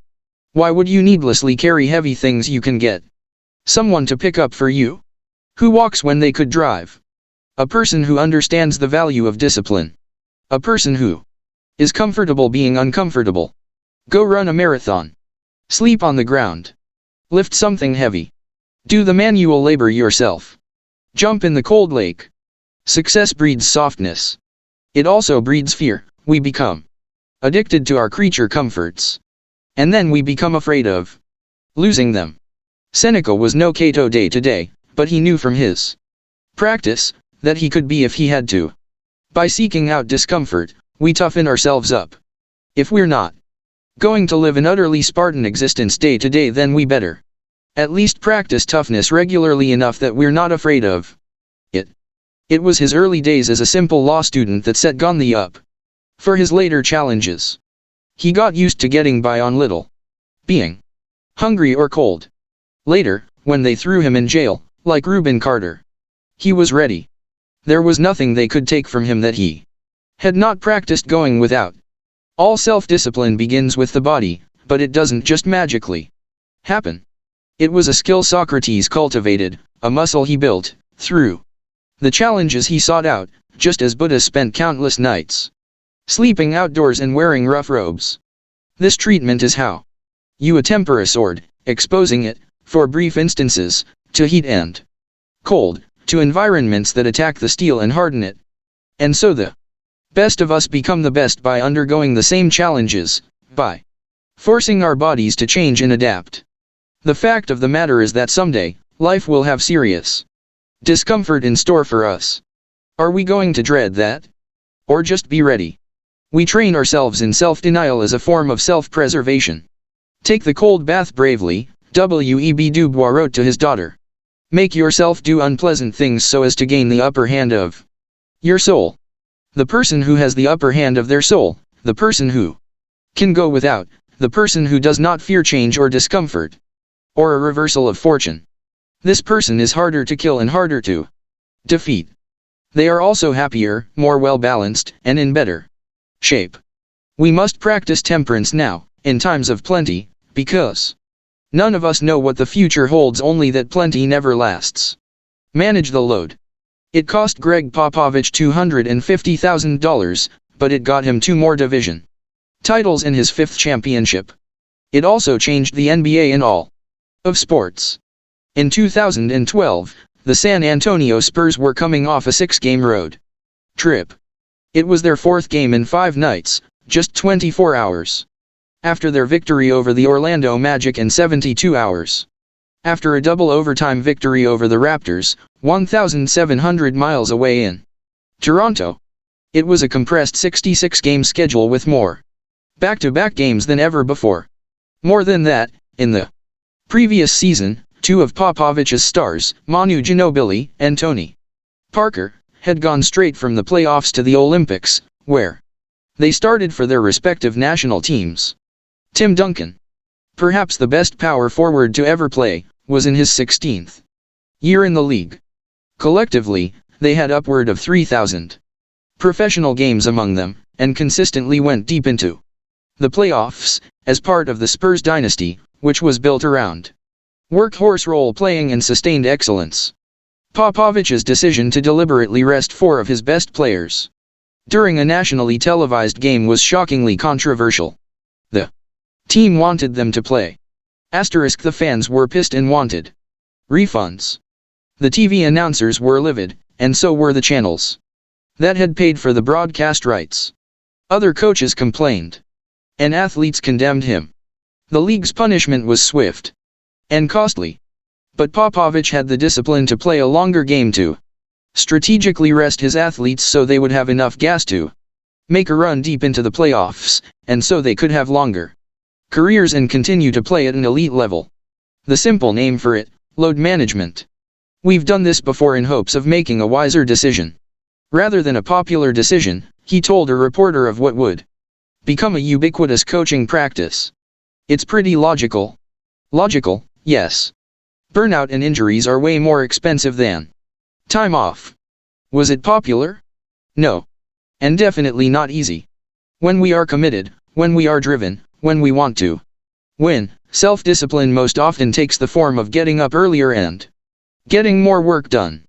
But sometimes, the harder choice, the greater exercise in restraint, is to rest. It's to manage the load. Instead of throw it on your shoulders, or knees, without thinking. Although they come from very different places, the desire to skip a workout and the impulse to work out too much end up in the same place. It's a short-term bargain with long-term consequences, just as the cost of the pleasure of the candy bar or the drug is paid for down the line with interest. And if that's unaffordable for athletes and their relatively brief careers, think about how much more pronounced this is for the rest. of us. We're in this career, we're going to be on this grind for decades. We're in this for life. You think you're getting ahead by taking on a bit more, by pushing a little further. You think it's impressive to push through the little warning signs of pain. No, you're missing the point. John Steinbeck referred to this as the indiscipline of overwork, reminding himself that it was the falsest of economies. The proof? Teams that peaked too early. Career-ending injuries. Books that were clearly rushed. Bad decisions made under pressure. Days missed due to preventable illness. Burnout. Or worse. Nobody worked harder for America than James Forrestal. He left a career on Wall Street, twice. First to become a fighter pilot in World War I and then in 1940 to be Assistant Secretary of the Navy. It cost him literally hundreds of thousands of dollars in lost salary, but he did it and revolutionized the Navy in the process, essentially winning World War II as a result. There would have been no success for Eisenhower, nor MacArthur, were it not for the tireless efforts of James Forrestal. After the war, he became America's first Secretary of Defense, where he was tasked with unifying the armed forces into a single department. It was a job of endless responsibilities and enormous egos, constituting millions of soldiers, civilians, and miles of ocean. Those who observed him could see the toll the job took on him, on his marriage, on anything resembling a life outside the office. "Why don't you go home?" an aide said to him after finding him working late once again. "Go home," Forrestal replied. "Home to what?" Instead, Forrestal kept working, even as the pounds melted off and his skin sallowed and sagged. He was clearly depressed, clearly unsatisfied, clearly struggling, but he pushed on. His decision-making suffered. He rarely smiled. He felt unappreciated. Even when the role ended, as all political appointments do, he couldn't stop. He ground on. Soon enough, he ended up in the hospital, where he took his own life by jumping out a hallway window. His last words remain unknown to us, but we can see what he was reading, as he left a page from Sophocles marked up, perhaps as a tragic warning to his fellow work addicts and all of us who have trouble turning it off. Worn by the waste of time. Comfortless, nameless, hopeless save in the dark prospect of the yawning grave. Yes, our work is important. Yes, we hustle. Yes, our drive is how we became successful, our love of the game is what got us here. But without the ability to rein this in, we will not last. We don't just want to be fast and strong now, we want to be fast and strong for a long time. We want to keep winning. But nothing left unchecked lasts for long. Nobody without the ability to self-govern is qualified to govern. That includes not just prodding yourself forward, but also resting yourself, finding balance, listening to your body when it tells you, "I'm about to break." Absolute activity, of whatever kind, Goethe said, ultimately leads to bankruptcy. Even the great Lou Gehrig knew this. Sure, he had the longest streak in baseball, but on many occasions, if he could feel his performance suffering mid-game, he took himself out and called for a pinch hitter. His coaches knew this too, famously raining out a game on a cloudless day so that Lou might have a day to recover. And of course, there was the off-season, too, a feature of athletic life that those of us in other professions should consider adopting. No one is invincible. No one can carry on forever. Each of us can end up like James Forrestal. Even iron eventually breaks down, or wears out. Do you want people to look at you in a few years, when you are a husk of your former self, and think about what could have been? If you had stayed healthy, if you had had something left in the tank, if you hadn't wasted all that potential. To last, to be great, you have to understand how to rest. Not just rest, but relax, too, have fun too. After all, what kind of success is it if you can never lay it down? The most surefire way to make yourself more fragile, to cut your career short, is to be undisciplined about rest and recovery, to push yourself too hard, too fast, to overtrain and to pursue the false economy of overwork. Manage the load. Sleep is an act of character. The night before he fought Archie Moore for the title in 1956, Floyd Patterson executed the single most important part of his training regime. It wasn't some last-minute conditioning or another review of the fight plan. He went to sleep, not for a few fitful winks but for 11.5 hours, waking up just in time for the morning weigh-in. And before he left for the arena, he took a 3-hour nap. And then he napped in his dressing room before he entered the ring, where he knocked out the exhausted champion in the 5th round. When you're going to go toe-to-toe with one of the best boxers of all time, you better be well rested. When you train as hard as Patterson did, you better make sure you are also giving the body time to recover. Everyone else was nervous. Everyone else was checking and rechecking plans. But Patterson was asleep. Not because he didn't care about those things, but because he cared the most. While the ability to sleep quickly and rest well might not seem like a matter of discipline, it very much is. In fact, in the armed forces, they refer now to the idea of sleep discipline. It's something you not only have to do, but something you have to enforce in yourself in terms of both quantity and quality. The higher the stakes, the more driven you are, the more stressful the situation, the more discipline sleep requires. In the Persian Gulf in the 1990s, future 4-star Admiral James Stavridis had just been given command of a ship for the first time. This occurred at exactly the same time. He noticed, at age 38, that his natural metabolism and his infinitely youthful ability to just gut it out had begun to decline. You don't have to be the most self-aware person on the planet to see that you make worse decisions when you're tired, that you're less able to work well with others, that you have less command of yourself and your emotions. But it was still a considerable innovation for Stavridis to decide to treat sleep as an equally important part of a functioning warship as its weapons systems. In response, he began to monitor the sleep cycles of his crew, moderate their watch duties, and encourage naps wherever possible. Watching our physical health, he would write later, specifically referring to sleep, is an act of character and can enormously help with our ability to perform. Our moments of peak performance rarely come when we are exhausted, when we are running on fumes, when we are bleary-eyed and dependent on caffeine. And even if they sometimes do, they shouldn't have to. Waking up early to grab those few hours before daylight, before the noise, this is important. But Toni Morrison wouldn't have been able to do that, nor would there have been much point, if she had stayed up late the night before mindlessly watching television. Imagine how much more brilliant Hemingway's mornings could have been, were they not so frequently hungover ones.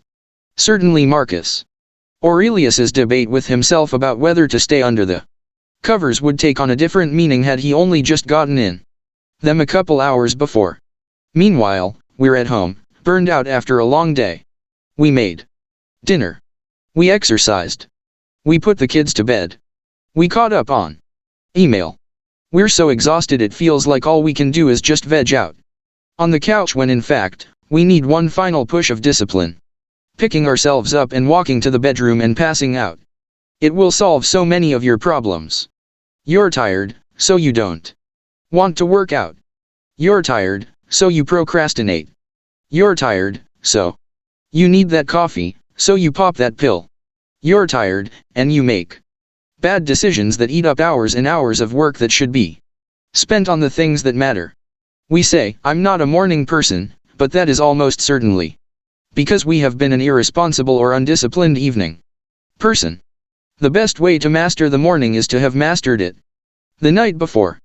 Just as anyone who has ever sleep trained an infant learns sleep begets sleep, so, too, does discipline beget discipline. Early to bed. Early to rise. Under the blankets is no way to fame, Dante said of the morning, and yet paradoxically, getting under the blankets consistently, reasonably, without delay is the way to fame. Or at least, to solid performance once one has leapt from bed and out the door. You want to think clearly tomorrow? You want to handle the small things right? You want to have the energy to hustle? Go to sleep. Not just because your health depends on it, but because it isn't Act of character from which all our other decisions and actions descend. What can you endure? In the winter of 1915, Ernest Shackleton's Arctic expedition got stuck in the ice. For nearly a year, they drifted aimlessly, the crew powerless to change their condition. Then suddenly the pressure from the ice cracked the hull of their ship and it sank. A 350-mile dash in the lifeboats finally put them on dry land, the uninhabitable Elephant Island, for the first time in 18 months. Yet their physical ordeal was not even close to over. In fact, it had only begun. Unlikely ever to be discovered by passing ships on this remote island, with little to eat and morale dwindling, Shackleton proposed a bold plan. He and a few men would travel more than 700 miles to find help. With only a few weeks' supplies, he and his small crew braved hurricane-strength winds and the open ocean in a 20-foot boat. Think of his body against the elements, the hunger gnawing at his bones, the aching of his muscles. Arriving in South Georgia in April 1916, he was safe. But Shackleton knew his mission was only half done. Now, mustering whatever strength and energy he had left, knowing that his men had very little time, he rushed to raise funds and supplies to return to Elephant Island and rescue the men he had left behind.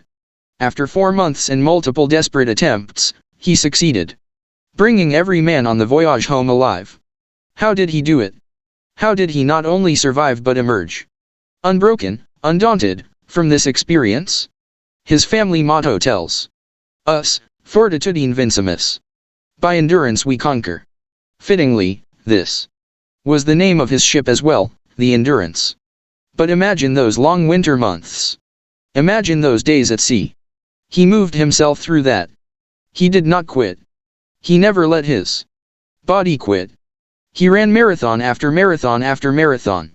It wasn't just that he knew what his duties were as captain, he was also strong enough physically, and determined enough temperamentally, to fulfill them despite every conceivable obstacle.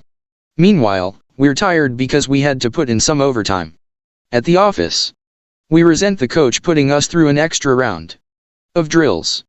Instead of wanting things to be easy, you should be prepared for them to be hard. Because they will be. There is an old German word, Sitzfleisch, which basically means sitting your butt in the chair and not getting up until the task is complete. Even as it goes numb, even as one by one, the people around you call it a day. Showing up yourself, day after day, until your back aches, your eyes water, and your limbs turn to mush. Many a great conqueror in the days of horseback were called Old Iron Ass, for their ability to stay in the saddle. This is a trait that far too many of us are lacking. We think we can make up for it with brilliance or creativity, but what we really need is commitment. What we need is a willingness to put our body where the problem is, throwing ourselves completely into solving it, to show that we are not for turning, that we will not be deterred. Almost all great leaders, great athletes, great philosophers, have been tough. They've been able to endure. That's what it takes. Sacrifices. Pushing through frustrations. Pushing through criticisms. And loneliness. Pushing through pain. Edison tested 6,000 filaments, one by one, in his laboratory, before he found the one that brought us light. Toni Morrison was up early, all those tired mornings, sitting in the chair, watching the sun come up. Shackleton refused to abandon his responsibilities, refused to stop, until he had brought his people home. It took Franklin Delano Roosevelt 7 years of painful physical therapy and exercise to convalesce from polio, and each day after, even getting down the hall or stepping up to a podium, was a feat of strength. Think of FDR, struck in the prime of his life with a virus that left him permanently paralyzed from the waist down. Churchill, writing about FDR before the outbreak of the war, would detail the incredible perseverance his 7-year recovery required. His lower limbs refused to move. Crutches or assistance were needed for the smallest movement from place to place. To 99 out of 100 men, such an affliction would have terminated all forms of public service except those of the mind. He refused to accept this sentence. FDR refused to accept his sentence. He refused to let his body Decide who was in charge. It did not surprise Churchill then, to see the fortitude with which Roosevelt tackled the Great Depression or the hurly-burly of American politics in a decade when they were exceptionally darkened by all the hideous crimes and corruption of gangsterdom, which followed upon Prohibition. And his energy and enthusiasm in World War II followed still from this too. Meanwhile, we're ready to call it quits after our first round of submissions are rejected. We consider it a crime against humanity that the profession demands more than 40 hours a week. We fold our business after one slow sales period. We declare recovery impossible after the injury. We listen when they say we're not big enough, not pretty enough, not talented enough. We look at the scoreboard and believe that it's hopeless. Does endurance always conquer? Of course not, but nobody wins by throwing in the towel. Nobody wins with weakness. We will taste pain on this journey, that's a fact. We will be given a million opportunities to stop, and a million reasons why that's okay. But we can't. And it's not. We keep going. We put our butt in the chair. We will not be deterred. Beyond the body. Those who think that they can live a high spiritual life whose bodies are filled with idleness and luxuries are mistaken. Tolstoy. W. Beyond the body. Those who think that they can live a high spiritual life whose bodies are filled with idleness and luxuries are mistaken. Tolstoy. We are mortal beings. This matters not just because it means that each of us will die, but that in order to live, we must do certain things: eat, sleep, move. And of course, the better we do these things, the better care we take of our body, the better shape we'll be in. You'll be in. It's important to understand that temperance isn't about a life without pleasure. In fact, a major reason we practice self-discipline is so that we might live longer, or at least, since that is out of our control, as Lou Gehrig tragically illustrates, that we might live well while we live. People pay for what they do, writer James Baldwin wrote, and still more, for what they have allowed themselves to become. And they pay for it simply by the lives they lead. The fact is, the body keeps score. The decisions we make today and always are being recorded daily, silently and not so silently, in who we are, what we look like, how we feel. Are you making good decisions? Are you in control, or is your body? This matters not just physically, but also mentally and spiritually. Temperance in the body affects the mind, and just as much. Intemperance and excess physically prevent the mind from working as it should. The neuroscientist Lisa Feldman Barrett has explained it in terms of a body budget. Our brain regulates our body, but if we are physically bankrupt, the brain cannot possibly do its job. If you wonder why people make bad decisions, why they are not resilient, why they are distracted, why they are afraid, why they are caught in the thrall of extreme emotions, if you wonder why you do these things, well, it starts with the body. In addiction circles, they use the acronym HALT: hungry, angry, lonely, tired as a helpful warning rubric for the signs and triggers for a relapse. We have to be careful, we have to be in control, or we risk losing it all. When we speak of temperance and self-discipline, we are referring to a person who has themselves under control. The body is the first step in that journey. We treat it rigorously. We restrain it. We dominate it. We treat it like a temple. Why? So it may not overrun and override the mind. So it may not deprive the mind. In that sense, we are constraining ourselves physically to free ourselves mentally and spiritually. No one who is a slave to their urges or to sloth, no one without strength or a good schedule, can create a great life.